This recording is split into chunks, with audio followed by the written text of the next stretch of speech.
Señor y Rey Jesús, te coronamos. Señor y Rey Jesús, adoramos tu nombre, nos rendimos a tus pies, consagramos todo nuestro ser a ti. Consagramos todo nuestro, consagramos toda nuestra vida, consagramos todo nuestro ser a ti.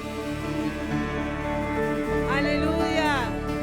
Damos un aplauso, honor, gloria, honra. El cielo se alegra en esta mañana. La presencia de Dios está aquí. Dele un aplauso más fuerte. Que su aplauso se confunda con el aplauso de los ángeles, dándole gloria, honor, honra y alabanza al que vive, al que reina, al que gobierna, al que está sentado en el trono alto y sublime, cuyas faldas llenan este lugar. Aleluya. ¿Cuántos dicen amén? Dios te bendiga, iglesia. Puede ocupar su lugar allí. Gloria al Señor en esta mañana. Amén. Bien, quiero compartirles, estoy armando una serie de predicaciones que empecé en diciembre acerca de un tema que creo que es fundamental para la iglesia en este tiempo, ¿sí? Y es que nosotros tenemos que aprender a desarrollar la esperanza. Creo que la esperanza es un eje transversal en toda la Biblia que va desde el Génesis al Apocalipsis, y es muy importante en este tiempo que nos toca vivir y en el año que tenemos por delante, que nosotros alimentemos nuestra esperanza, fortalezcamos nuestra esperanza y podamos caminar en esperanza. Amén. Y leía una frase que escribió Lindsay, y él decía: el hombre puede sobrevivir alrededor de 40 días sin comida, ¿sí? Ustedes saben que hay inclusive ayunos de 40 días, así que puede sobrevivir 40 días sin comida, alrededor de 3 días sin agua, se puede vivir 3 días sin agua, alrededor de 8 minutos sin aire, normalmente, digamos, aguantando el aire, pero solo 1 segundo sin esperanza. Si queremos nosotros sobrevivir, si queremos nosotros vivir de una manera diferente, en medio de los tiempos que nos tocan experimentar, que nos tocan transitar, si queremos nosotros vivir de una manera diferente, es necesario que tengamos esperanza. Entonces quiero en esta mañana centrarme en esa palabra, porque en la Biblia se menciona la palabra esperanza más de 100 veces. Algunos dicen 114, otros 129, depende la traducción del texto, pero la verdad es que la palabra esperanza es reiterativa una y otra vez. Y cuando Dios reitera una palabra, hay que prestar atención, porque eso nos está queriendo decir algo. Su importancia se ve a través de toda la Biblia, A Dios se le llama el Dios de la esperanza. Si yo quiero definir a Dios, tengo que decir: mi Dios es el Dios de la esperanza. A Jesús se le llama Jesucristo nuestra esperanza. Entonces, cuando miramos el mundo espiritual, a Dios Padre, Dios Hijo y Dios Espíritu Santo, en realidad el sentimiento que debe acompañarnos al mirar espiritualmente a nuestro Dios es el sentimiento de esperanza.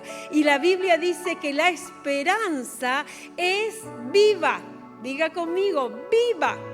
Es viva. La esperanza da vida. La esperanza te fortalece. La esperanza te empodera. La esperanza te permite alcanzar un futuro diferente. Amén.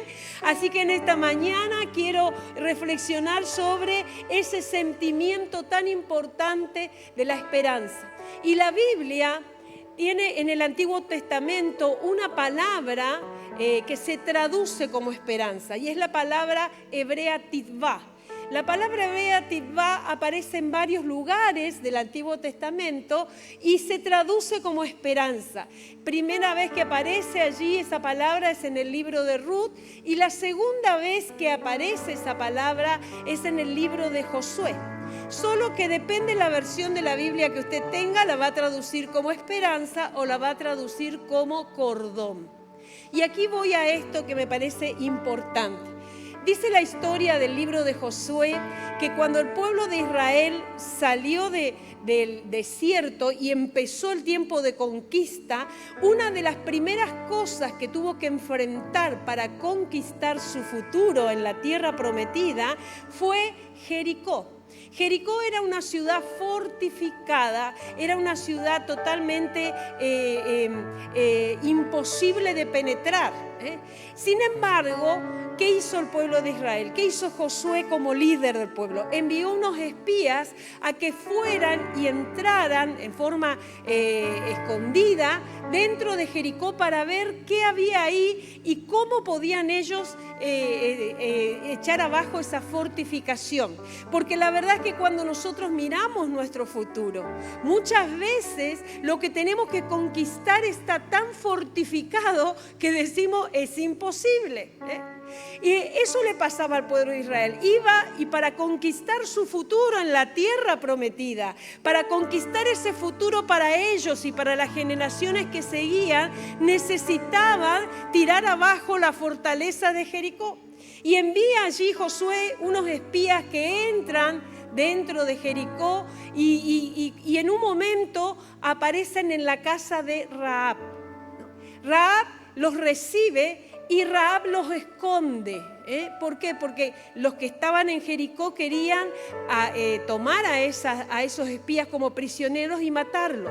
¿Y Rahab qué hace? Rahab ayuda al pueblo de Dios, los esconde en su casa y dice a sus perseguidores allí en Jericó que ellos se habían ido para otro lugar, ¿no? Fue muy hábil ella.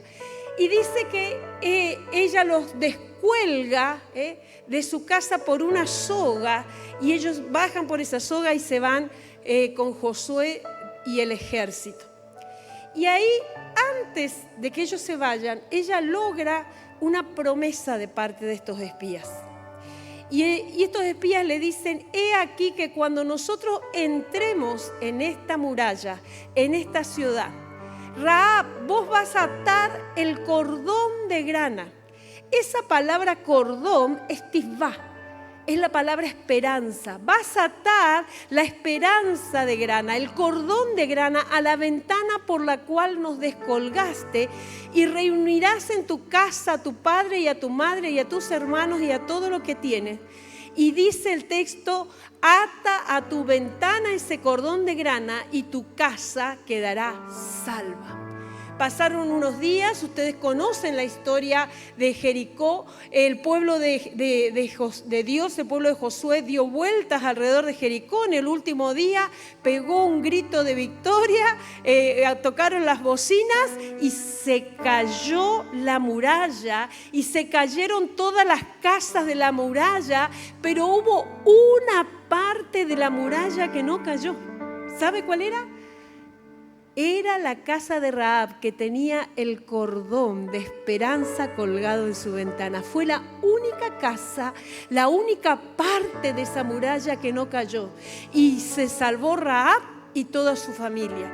Ese cordón de grana, ese cordón que puede traducirse como esperanza, es lo que te va a salvar a vos y a mí y a tu casa y tu familia. Fíjese lo que pasó con Rahab. No solamente la salvó a ella y a su familia, sino que de Rahab viene la salvación de la humanidad, porque en la genealogía de Rahab estuvo el rey David y en la genealogía de Rahab viene Jesús, nuestra mayor esperanza. ¿Cuántos dicen amén? Entonces Dios estaba armando allí un cordón de historia, de esperanza, de gente que tenía un sentimiento diferente como Rahab, de gente que decía, yo no voy a ser destruida, ni yo ni mi casa. Y esa sensación de esperanza, ese sentimiento de esperanza une a todos aquellos que fueron parte de la genealogía hasta la historia de Jesús.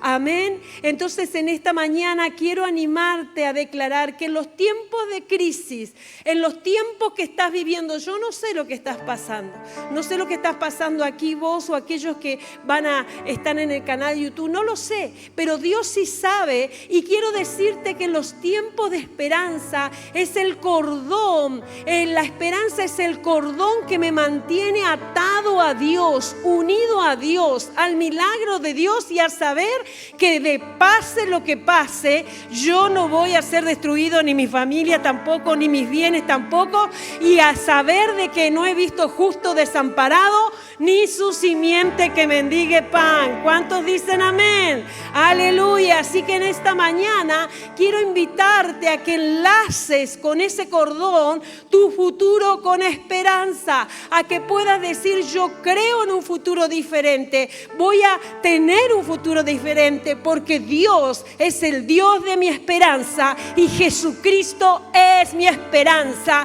y tengo una esperanza viva que hace que yo camine por la vida de una manera totalmente diferente. ¿Cuántos dicen amén?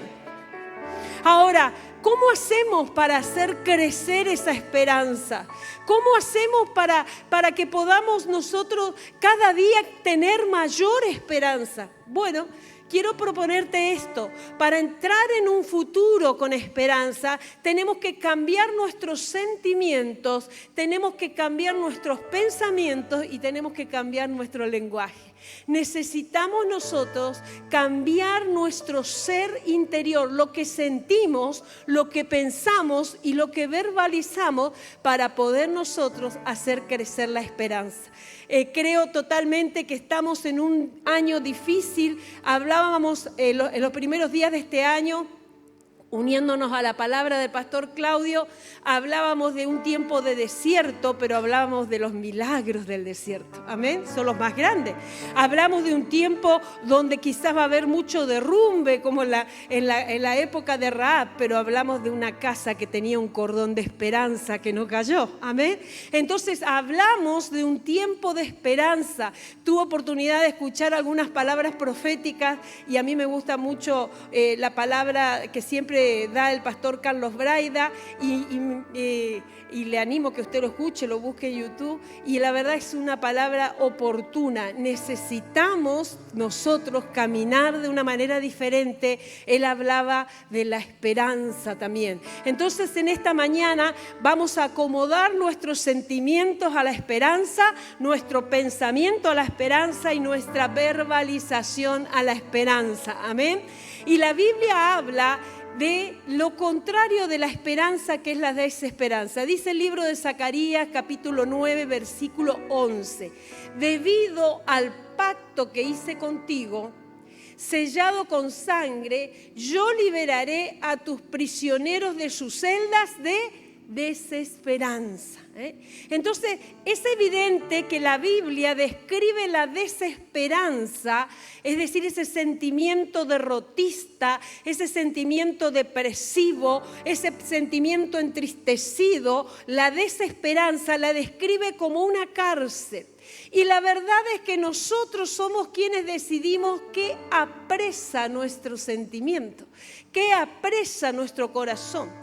Por un lado, el texto dice que hay gente que está prisionera en su sentimiento, envuelta en desesperanza.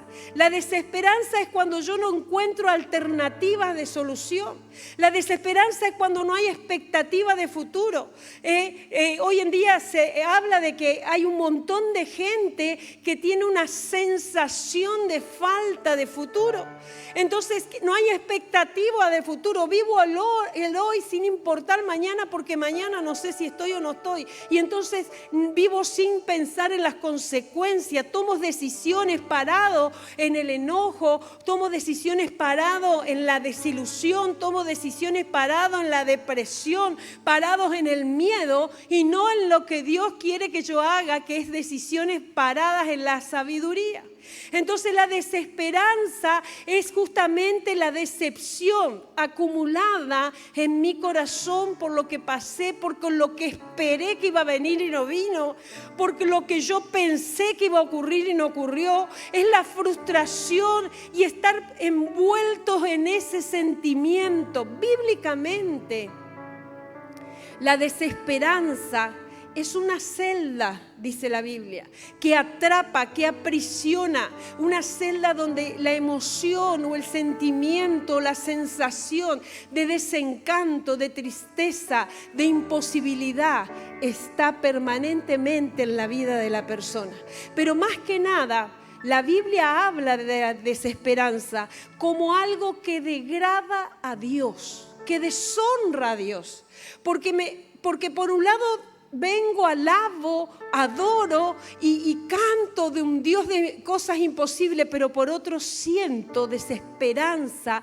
Entonces como que no estoy entendiendo que Dios realmente puede hacer cosas imposibles. Estoy sacándole el poder a Dios de lo que Dios realmente tiene. A mi mirada, a mi manera de enfocarme, me estoy enfocando en lo que no tengo, en lo que no sé, en lo que no alcancé, y no me estoy enfocando en un Dios grande y poderoso. ¿Cuántos dicen amén? Tenemos que sacar esto de nuestro corazón. La buena noticia es que dice el texto que Dios hizo un pacto sellado con sangre. Dios no quiere que sus hijos, que usted y yo tengamos sentimientos de desesperanza. Él creó la esperanza para que nosotros seamos envueltos en ella y selló esa esperanza con un pacto de sangre. Él dijo: en esta cruz yo gané y tengo victoria sobre todas las cosas de la vida que puedan traerte desesperanza, y las gané para dártelas y para que puedas ser más que vencedor en cualquier situación de la vida, para que te llenes el corazón de esperanza y vivas esa esperanza que sea viva cada día en tu vida. Lo segundo que habla la palabra es que la segunda cárcel emocional que la palabra menciona la cárcel emocional de la desesperanza, pero también habla de otra cárcel emocional. Y dice el texto de Zacarías, capítulo 9, versículo 12: vuelvan a la fortaleza, oh prisioneros de la esperanza. Este mismo día estoy declarando que restauraré el doble. Todo lo que perdiste te será devuelto 2 veces. Si usted lo cree, dele un aplauso a Jesús. Promesa para usted en este día. Yo decido si estoy preso de la desesperanza o yo decido si estoy preso de la esperanza. Es una decisión. Psicológicamente dice, la psicología dice que la esperanza es placer en la mente. ¡Wow! Me encantó esa definición. Es placer en mi mente de algo que todavía no llegué, pero que yo creo que voy a llegar.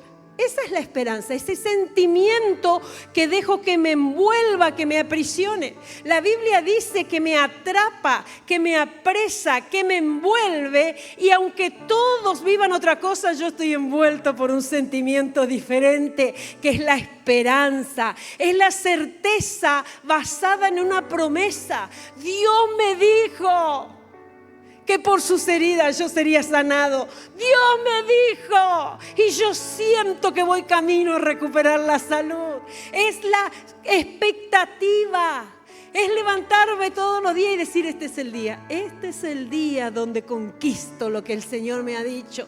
Es indomable, dice, desborda, enciende nuestro ser interior y va más allá de cualquier lógica. La esperanza es la determinación que tiene una persona de que no va a permitir que lo que está sucediendo alrededor afecte su interior, sin importar que lo de alrededor sea desierto, todo, sin importar que lo de alrededor sea árido, escaso, yo tengo esperanza y no voy a dejar que lo que me rodea afecte mi sentimiento, lo que yo voy a sentir, porque sigo a un Dios lleno de esperanza. Es un pensamiento superador. No, la esperanza no niega la realidad, no niega la realidad, pero es superadora porque dice, aún en medio de esta realidad, yo voy a vencer en Cristo Jesús y voy a tener victoria, porque Él declaró que soy de aquellos que son más que vencedores en cualquier situación, porque sé que Él me ama y en medio de esto yo voy a salir airoso.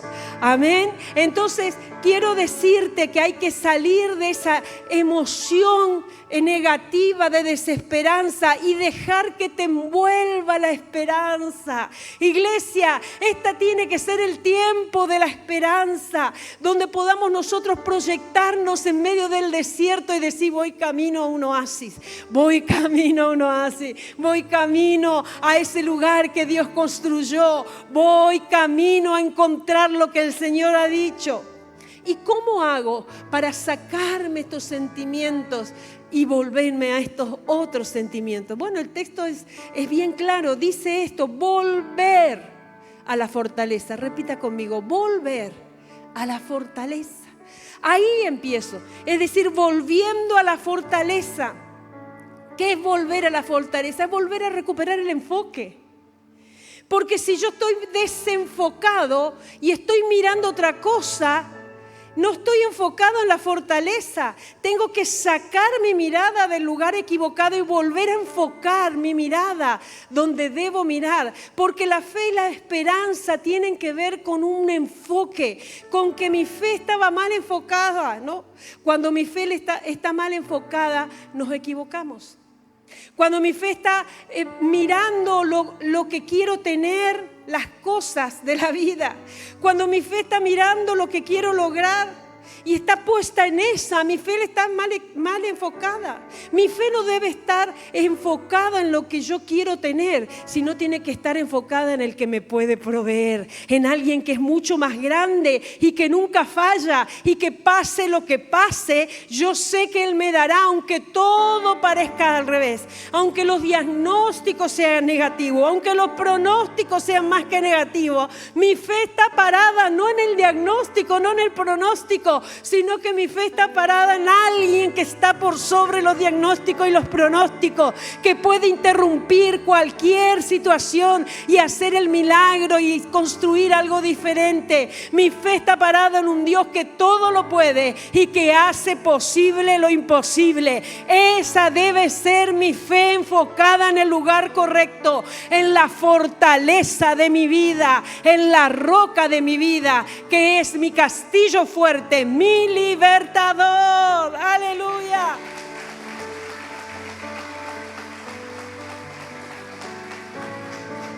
Y hay una palabra, dice la Biblia en Romanos, y esta esperanza no acabará en desilusión. La esperanza que tenemos no acabará en desilusión, pues sabemos con cuánta ternura nos ama el Señor. Cuánto nos ama, y Él ha dado el Espíritu Santo para llenar nuestro corazón con su amor. Entonces, en los tiempos de desierto, en los tiempos difíciles, ¿qué tengo que hacer? Volver al refugio, volver a la fortaleza y creer que no voy a acabar en desilusión, sino que voy a acabar en alegría y dar lugar al Espíritu Santo que me llene con el amor de Dios para transitar, porque sé que el Señor me ama y no va a permitir que nada ni nadie pueda entorpecer mi vida. Mire, el cimiento en el que debo pararme es que yo debo conocer a Dios. Yo sé quién es Dios. Si Él me ayudó en esto, si la Biblia dice que le ayudó en esto a este hombre, a esta mujer, conmigo también lo hará. Enfocarnos en Dios, que es nuestro refugio, volver a creer en el Señor. Me gusta la historia de Abraham. Dice que Abraham fue el hombre de la fe, el padre de la fe. Y él se dejó embargar, se dejó apresar por el sentimiento de esperanza. Dice en Romanos capítulo 4, versículo 18, que aun cuando no había motivos para tener esperanza, aunque no había motivos para tener esperanza, Abraham siguió teniendo, diga conmigo, siguió teniendo esperanza, porque había creído en que llegaría a ser el padre de muchas naciones, pues Dios le había dicho, esta será la cantidad de descendientes que tendrás. Entonces dice otra versión, contra toda esperanza, Abraham creyó y esperó. Esperanza contra esperanza. Cuando la esperanza está mal enfocada, hermanos, se demora. Y entonces viene la contraesperanza, y como está mal enfocada mi esperanza, está enfocada en lo que yo quiero tener y no en el Dios que me da lo que quiero tener, y está mal enfocada y entonces se demora, y entonces ¿qué pasa? Me enfermo y la desilusión me atrapa y la desesperanza me atrapa. Pero cuando nosotros actuamos como Abraham y declaramos, voy a seguir teniendo, a pesar de, voy a seguir teniendo esperanza, porque si el cumplimiento se demora, yo no sé, pero yo voy a seguir teniendo esperanza. ¿Por qué? Porque en medio de este camino yo sé que Dios va a cumplir. En medio de las cosas difíciles Dios va a cumplir. Entonces quiero decirte de parte de Dios, sigue teniendo esperanza, porque Dios lo va a hacer a pesar de los años que estás cargando con eso, o a pesar de los años que no se cumple lo que vos esperabas. Sigue teniendo esperanza. Deja que la esperanza te envuelva. A pesar de las experiencias dolorosas que pasaste, a pesar de las pérdidas, a pesar de los fracasos, a pesar de las desilusiones, sigue teniendo esperanza. A pesar de todo lo que hayas tenido que vivir, sigue teniendo esperanza. Hay una batalla que se libra en nuestro interior y se llama esperanza contra los tiempos de desesperanza. Esperanza contra toda desesperanza. Levanta el ánimo, iglesia. Levanta el ánimo y di, yo voy a tener esperanza contra toda esperanza en un Dios que hace las cosas imposibles realidad. Aleluya. Dice la Biblia que Abraham estaba enfocado. Dice el texto, estaba plenamente convencido. ¡Wow! Que Dios es poderoso para hacer lo que no es y traer del mundo que no es a la realidad que es. Plenamente convencido. Plenamente convencido. Entonces en esta mañana enfócate en seguir teniendo esperanza. Cambia tu sentimiento. Deja que el Espíritu Santo te cambie esa sensación y puedas sentir el sentimiento más lindo que tiene la iglesia de Cristo, que ha atravesado tiempos de pandemia, tiempos difíciles, que ha atravesado situaciones tremendas, pero la iglesia siempre se caracterizó por el sentimiento de la esperanza, por ese placer del que habla la psicología, de creer que voy camino hacia algo mejor. ¡Aleluya! ¿Sabe cómo enlazo el futuro? No solamente teniendo sentimiento de esperanza, puedo enlazar el futuro con pensamientos correctos. Dice la Biblia, porque tal es su pensamiento, tal es Él. Nuestra mente es como una torre de control que tenemos acá arriba, ¿sí? Necesitamos nosotros percibir la realidad en forma correcta.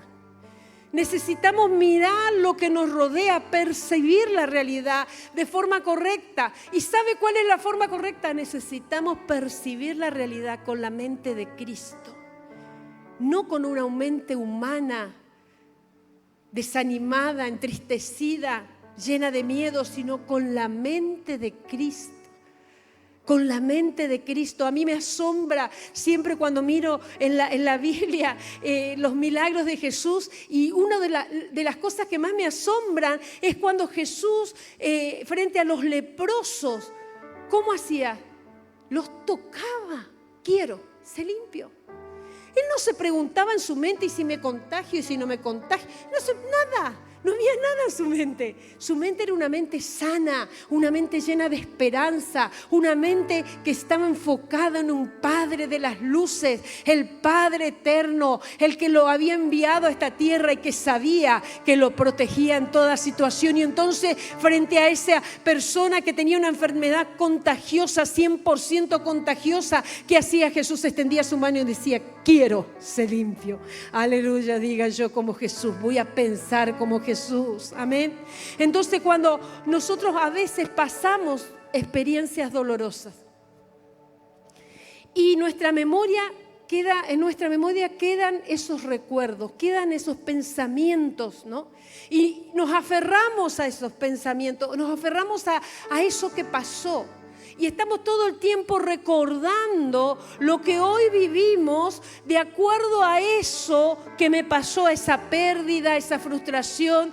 Eso no nos deja dar saltos de fe porque estamos arraigados a eso que me pasó. Por eso la Biblia dice, olvidando lo que queda atrás, me extiendo a lo que está adelante. ¿Y qué hago? Prosigo. Tengo que sacar esos recuerdos de mi mente, es decir, dejar de enfocarme en lo doloroso que me pasó y empezar a enfocarme en la esperanza que tengo que Dios va a hacer algo nuevo allá adelante. Mire, no es importante la experiencia que yo viví. Porque si quizá usted me dice, bueno, pero yo viví cosas tremendas en estos últimos años, mi vida ha sido... No es importante lo que vos viviste o lo que yo viví. Lo doloroso o lo no doloroso que vivimos. No es importante eso. ¿Sabe qué es importante? La manera en que interpreto lo que viví. Diga conmigo, interpretar. Es importante que yo lo que viví lo interprete correctamente de acuerdo a la mente de Cristo. Mire, Abraham eligió pensar con esperanza. Él vio la matriz de Sara, que ya no podía tener hijos. Él vio su vejez, que tampoco podía tener hijos. Él vio que pasaron 25 años desde que Dios le dio la promesa hasta que Dios le estaba cumpliendo la promesa. Él vio todo eso. Él no ignoró la realidad, pero él decidió pensar e interpretar todo lo negativo de la manera correcta. Y él dijo, mire, yo sé que Dios lo va a hacer porque Él da vida a los muertos y crea cosas nuevas de la nada. Es una manera de interpretar. Él da vida y si tiene que darnos un hijo después de la muerte nos dará también. Dios lo puede hacer o no. Él pensó de esa manera, eligió pensar. Me gusta muchísimo el pensamiento del apóstol Pablo. Oh, Pablo tenía la mente de Cristo. Usted y yo no vivimos ni el 3% de lo que vivió el apóstol Pablo. Lee allí el libro de los Hechos, al final, los últimos capítulos, describe un historial de cosas dolorosas y de sufrimiento como nunca nos habíamos imaginado. Pero Pablo describe, él no ignora lo que le pasó. Y azotes y naufragios y hambre y persecuciones y cárceles. Él hace un historial. Él no ignora lo que pasó, pero él interpreta lo que pasó de una manera correcta. ¿Y sabe qué dice? Pues nuestras dificultades actuales son pequeñas. Le quita poder a lo que le pasó. Porque dice, esto no es nada, fue doloroso y sí, pero es pequeño. Mi dificultad actual es pequeña y no va a durar mucho tiempo. Frente al dolor, frente al sufrimiento, dice, no vas a durar mucho tiempo, más va a durar lo que Dios me va a dar. Amén. Y dice, sin embargo, nos introducen, dice, una gloria que durará para siempre y que es de mucho más peso que las dificultades. Pablo tuvo una interpretación correcta. Pasé 1000 cosas, pero no duraron mucho. Sin embargo, lo que va a durar es la fuerza que Dios me ha dado, la fe que Dios me ha dado y el nivel de crecimiento y de desarrollo y de gloria de Dios que obtuve a raíz de lo que me pasó. pasó. Así que no miro las dificultades que ahora veo. En cambio, fijo mi vista en las cosas que no pueden verse, que son eternas y duraderas. Amén. Si usted lo cree, déle un aplauso a Jesús.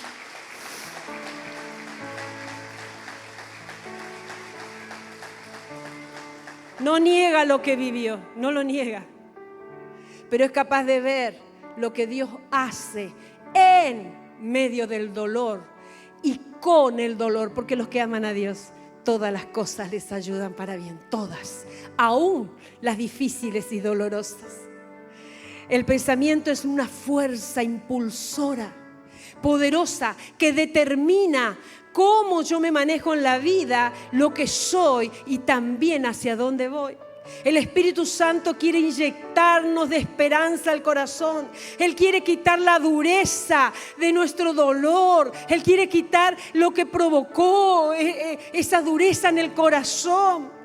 Ese escudo que a veces levantamos para no seguir sufriendo más. Él quiere quitar todo eso y necesita que nosotros reverdezcamos. Necesita que nosotros podamos tener un oasis en medio del desierto.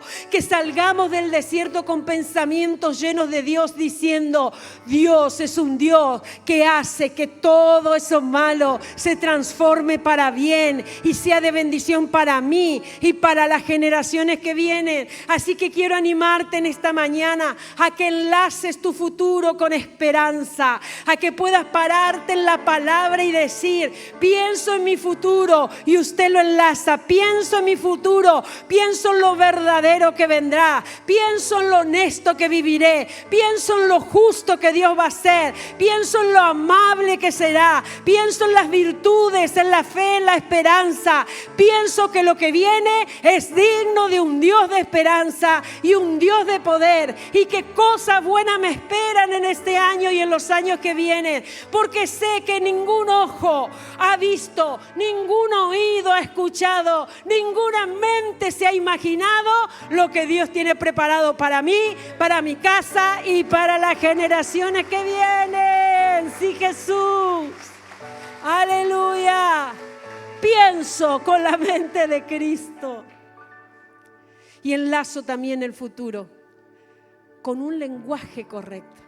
Me gustó mucho lo que escuché del pastor Braida. Él hablaba de narrativa, de cuál va a ser la narrativa que vas a tener en este año. Porque nuestras palabras construyen, ¿no? Psicológicamente está comprobada por todas las líneas psicológicas que las palabras crean nuevas realidades. El lenguaje crea nuevas realidades.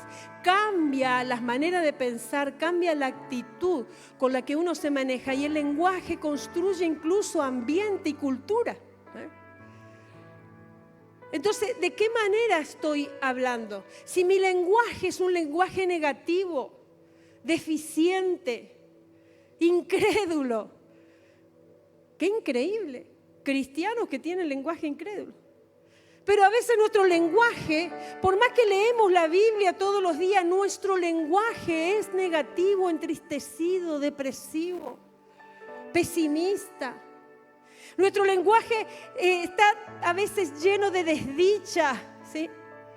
De que no hay salida, de que no funcionó, de que las oportunidades ya no están, de que el tren pasó.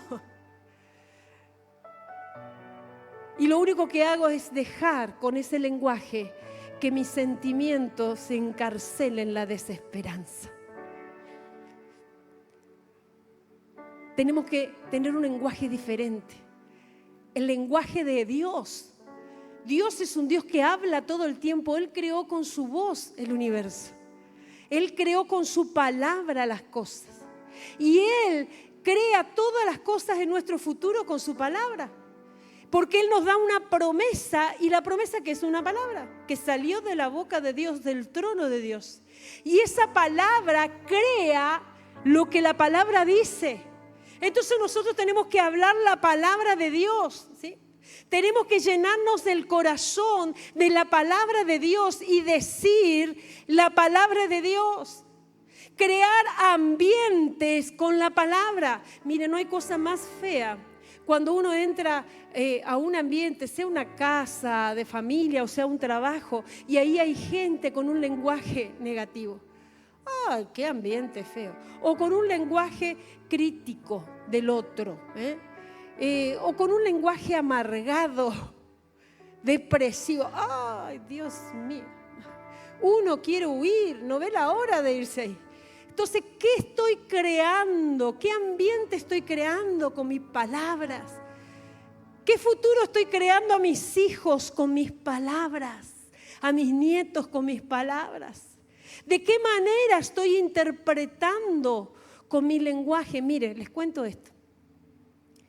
Mi mamá falleció en el 2020 y tengo 3 sobrinitas. Y una de ellas, la más chiquitita, un día nos sentamos a hablar y ella me preguntó dónde estaba la Abu. Entonces yo le dije, la Abu está con Jesús. Y le hablé de lo que dice Apocalipsis, ¿no? De las calles de oro, del río, del árbol de la vida, de un lugar espectacular que todos anhelamos estar allí. Pasó el tiempo y hace poquito vino a mi casa, se sentó en un sillón y me dice, a ver tía, contame de las calles de oro donde está la Abu. Interpretó la partida de la Abu de forma correcta, verbalizó de forma correcta, porque dijo, contame de las calles de oro donde está la Abu. Entonces yo volví otra vez sobre la historia que describe la Biblia y ella me dijo, la Abu está feliz entonces. Y se fue a jugar. ¿Qué quiere decir? Que su lenguaje construyó alegría y esperanza y ella está bien porque la Abu está feliz con Dios. Amén. ¿Entiende? Abraham hacía eso. Él usaba su boca para glorificar a Dios en medio de esos años que él no veía la respuesta. Dice que su boca decía, Señor, yo estoy plenamente convencido. Yo sé que vos sos poderoso. Yo sé que vos das vida a los muertos. Yo sé que vos hacés de las cosas algo, de lo que no es, hacés algo. Yo sé quién soy y voy camino a encontrarme con eso. Eligió sacarse ese lenguaje negativo. Él podía decir, bueno Señor, pero vos dijiste, pero viste que Sara ya está vieja, yo estoy viejo, cada vez peor, esto no puede ser. No usó ese lenguaje, sino usó un lenguaje diferente. Entonces quiero animarte a que repitas lo que Dios dice, a que en tu boca puedan ser las palabras de Dios a través tuyo, la palabra de Dios en tu lenguaje, a que cuando hablas de tu futuro, hables palabra de Dios. Y si tu lenguaje está lleno de cosas que no son de Dios, pedile como Isaías, que un carbón de la misma presencia de Dios toque tu boca y limpie tu lenguaje para que tu lenguaje sea correcto y puedas hablar de forma correcta. Crea una nueva realidad con el lenguaje, que seamos una iglesia que crea nuevas realidades con un lenguaje que esté parado en la palabra de Dios, parado en sus promesas. No permita que otras personas pongan palabras en tu boca. No permitas que los medios de comunicación pongan palabras en tu boca. No permitas que lo que le pasa a otro ponga palabras en tu boca, sino que tu palabra sea la consecuencia de lo que Dios te ha dicho y la declaración de lo que Dios te ha dicho. Camina de esa manera. Palabras de esperanza, palabras de esperanza. Y si usted lo cree, diga amén y dele gloria a Dios.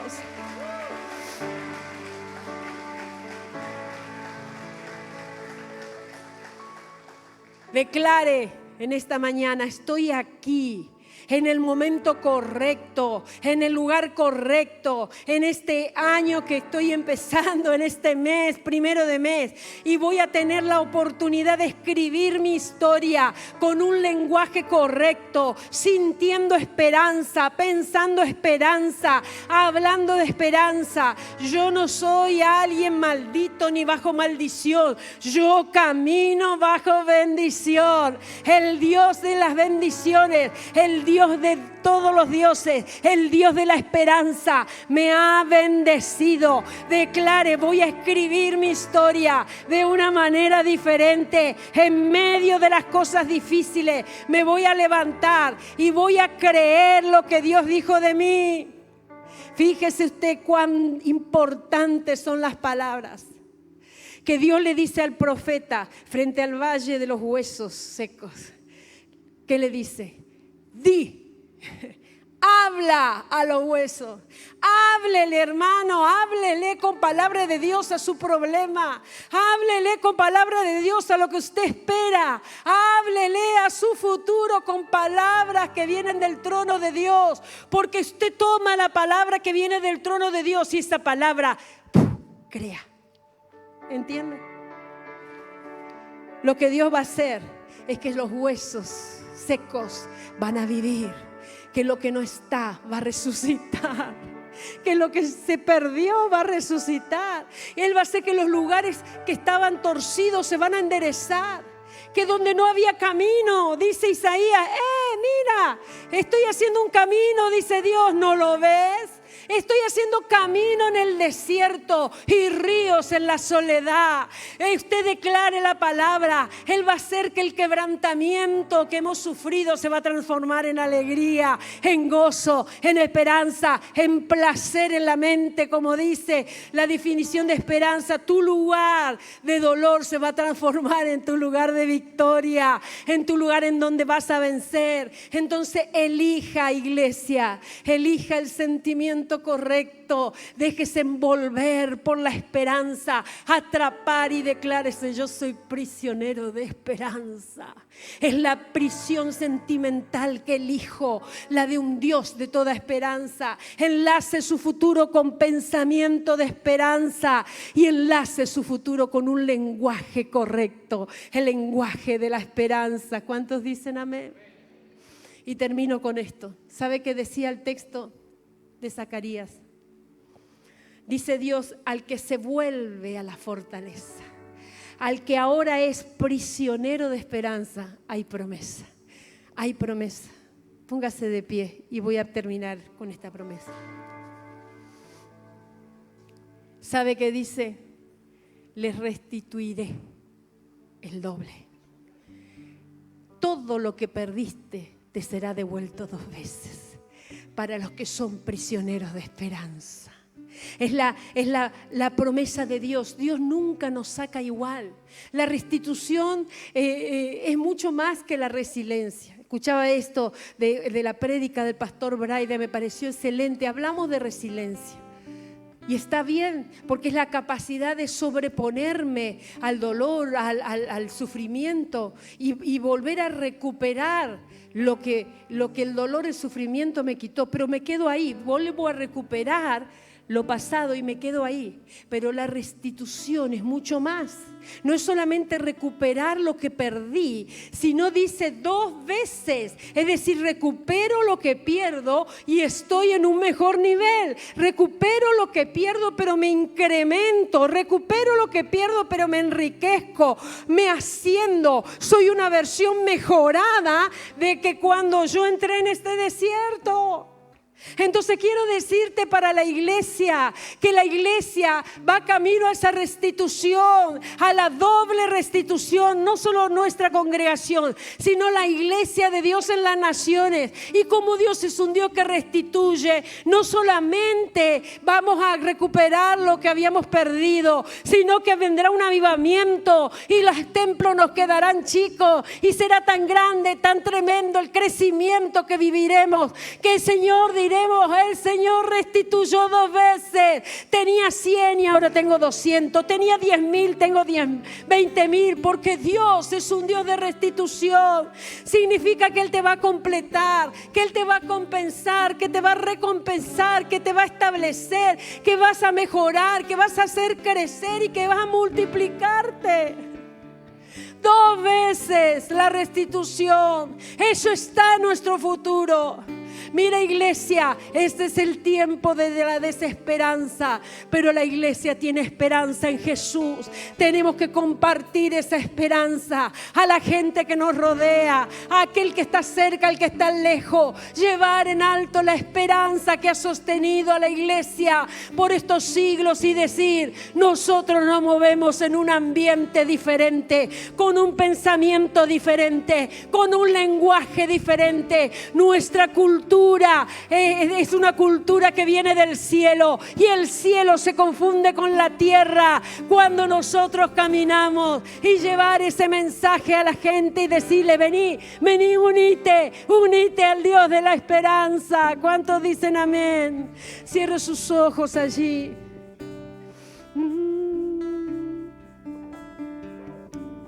Yo no sé qué te ha atrapado en este tiempo, pero si identificaste que estás preso, que estás en la cárcel equivocada de la desesperanza, pedile a Dios en este momento, decirle: Señor, me dejo envolver por la esperanza, dejo envolver mis sentimientos, mi corazón, dejo envolver mis pensamientos por pensamientos de esperanza.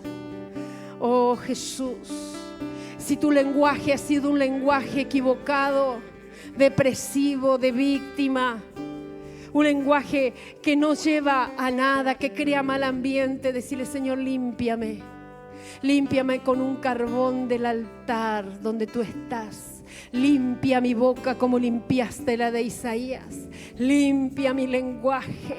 Y que en esta mañana podamos salir de aquí con un lenguaje lleno de esperanza, con un lenguaje diferente, declarando palabra del cielo en la tierra, palabra que hace que lo que es exista, palabra que abre camino, palabra que tuerce lo que el diablo quiere hacer, palabra que se levanta en contra del Dios de este siglo y le hace acordar que Él está desposeído y Él está totalmente en perdedor, porque Dios lo venció en la cruz del Calvario y Él fue despojado y exhibido públicamente su vergüenza. Él está en vergüenza. Palabra de Dios, palabra de Dios. Dile: Señor, necesito volver a dejarme apresar por la esperanza. Y ahí donde está, levanta tus manos. Y mientras le adoramos en esta mañana, la esperanza va a volver a tomar lugar en tu ser interior y vas a caminar de una manera diferente. Adoramos al Rey. Tú eres mi esperanza y mi castillo, mi Dios en quien confiaré. Decláralo. Tú eres mi esperanza y mi castillo, mi Dios en quien confiaré. Una vez más, cante conmigo el coro. Eres mi esperanza y mi castillo, mi Dios en quien confiaré.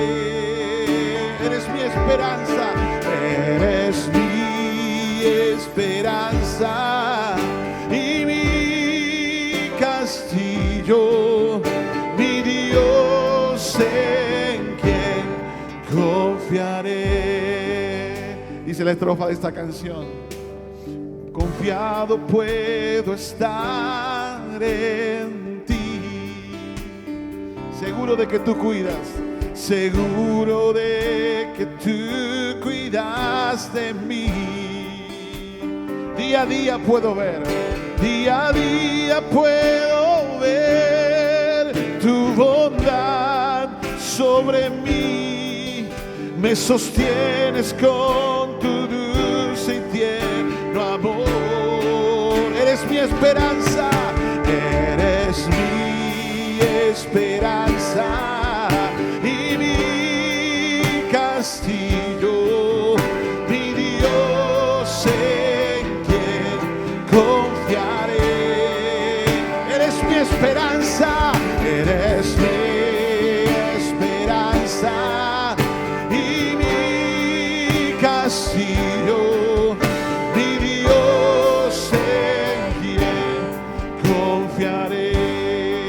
segunda estrofa declara esto: fidelidad en ti puedo encontrar. Declara esta oración: aún en tiempos de dificultad. Divina protección, divina protección a mi vida tú das. Puedo descansar en ti, oh mi Señor. Tú eres mi esperanza y mi castillo, mi Dios en quien confiaré. Eres mi esperanza, eres mi esperanza y mi castillo, mi Dios en quien confiaré. Una vez más. Tú eres mi esperanza y mi castillo, mi Dios en quien confiaré. Eres mi esperanza, tú eres mi esperanza y mi castillo, mi Dios en quien confiaré. Aleluya, declaramos que Él es un Dios de esperanza, que Él es nuestro castillo, que caminamos día a día creyendo en Él y en lo que Él nos ha dicho, que no vamos a bajar nuestro escudo de la fe, sino que lo vamos a levantar más en alto, porque la fe y la esperanza se entrelazan, porque la fe y la esperanza van juntas, porque la fe cree y la esperanza acompaña. Es el cordón que trae lo que he creído a mi realidad de hoy.